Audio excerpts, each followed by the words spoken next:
So no wonder it's harder than ever to sleep. And we might find ourselves in these endless cycles of screen time and sleep procrastination. Because of all of this, it's really important to prioritize healthy sleep more than ever before.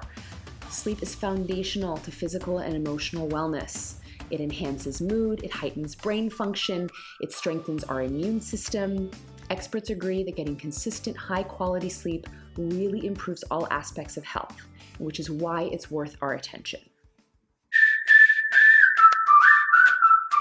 Dear Dr. Arianna, over the past few months, I've noticed that I unnecessarily procrastinate going to sleep, to the point where I regularly end up staying awake a couple of hours later than planned, leading me to struggle the next morning and throughout the day.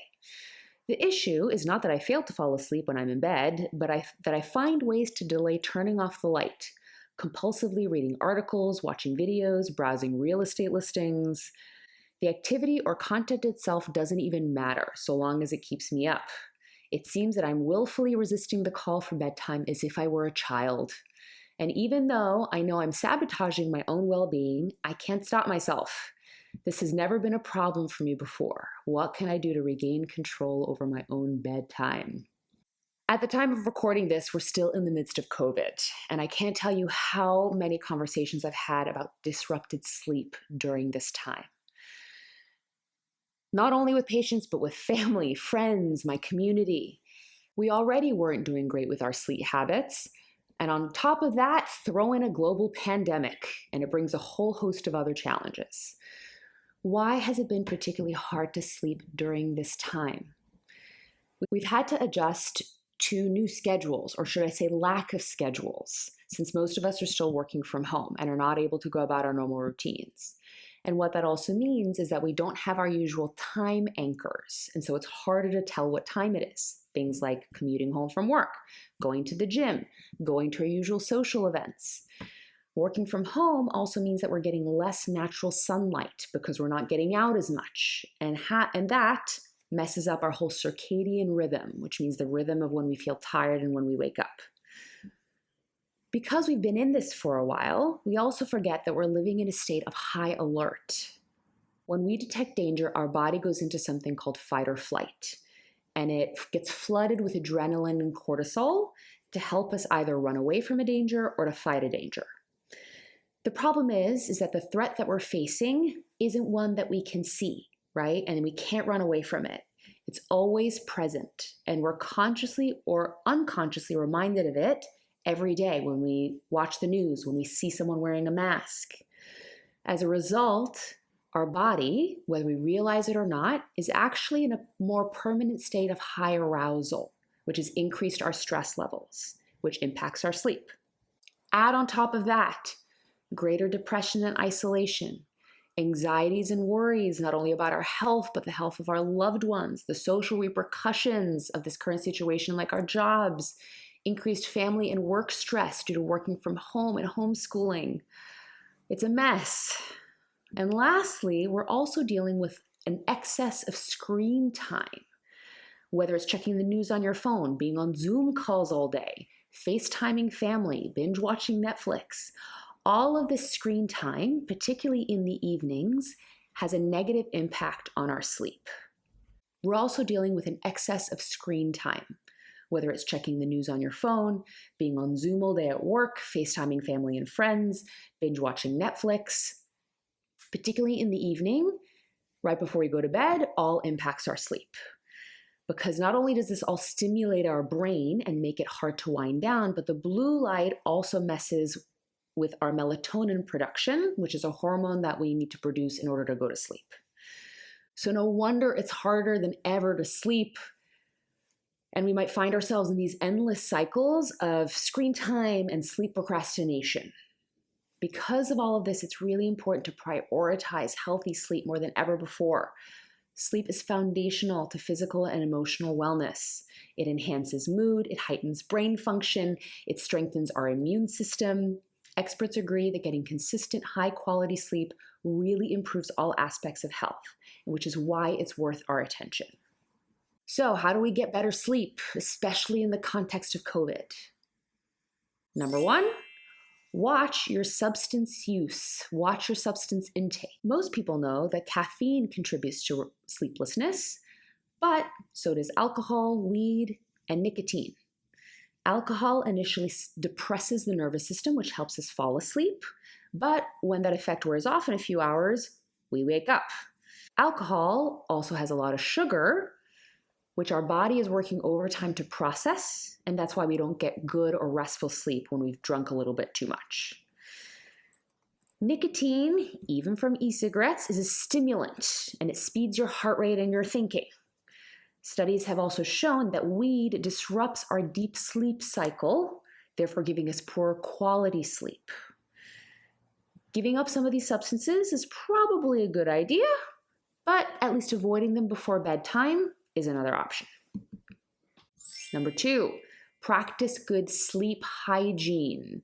Many experts believe that insomnia is actually a learned behavior, therefore we can unlearn it. And sleep hygiene is the term that's often used for good sleep habits. So some of these include maintaining regular wake up and bedtimes, set alarm even for your bedtime to remind yourself of your goals. Use your bedroom for sleeping and for sex only. Our brain makes an association with familiar places. And so if you usually work, eat, watch Netflix all in your bed, when you get between the sheets, your brain will think, oh, this is the time to work, or maybe I should eat, as opposed to this is where I go to bed. Keeping the bedroom dark, free of distractions like TVs and computers. Developing a regular bedtime routine. Again, your brain makes associations. As you start doing those behaviors like brushing your teeth, having some herbal tea, putting on your pajamas, your brain will start to recognize, oh, this is when I go to bed. No screen time for 1 hour before bed. If you absolutely must use your computer or phone, try to use some of those filters that filter out blue light. Don't take naps during the day, even if you're really tired. Instead, try to go to bed early, and just don't check the news before you go to bed. Just don't do it. To help keep you accountable in implementing some of these sleep hygiene techniques, we have a resource linked to this podcast that you can download for free, so check it out. Number 3, physical activity. No surprise here. Regular exercise helps you fall asleep faster. You spend more time in deep sleep. You wake up less often, and if you can do it safely outside, it's even better because natural sunlight will help with that circadian rhythm, right? That rhythm of going to bed and waking up. Number 4, practice relaxation techniques regularly. Prayer, mindfulness, guided imagery, deep breathing exercises, progressive muscle relaxation. All these things de-escalate the body and can counter anxiety and racing thoughts when it comes to bedtime. Lastly, if you can't sleep, don't freak out. This is a hard one. People with insomnia or struggles with sleep will often lie awake in bed ruminating about the fact that they're not sleeping, right?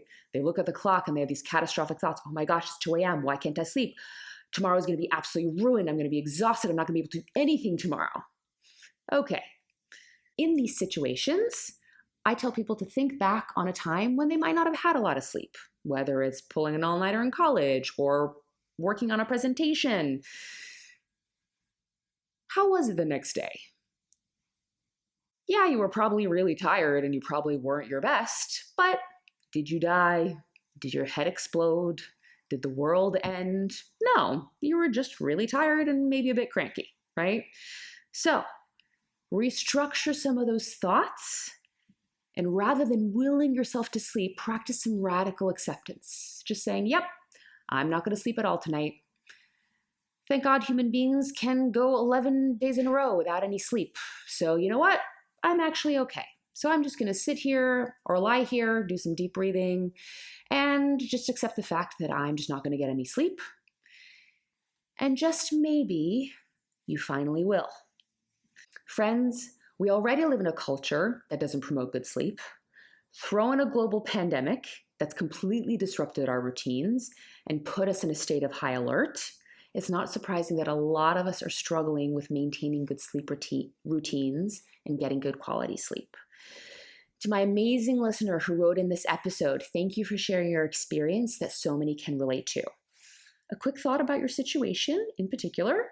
I noticed a lot of your procrastination activities involved screens of some kind. So maybe try having a screen time deadline, like at 9 o'clock.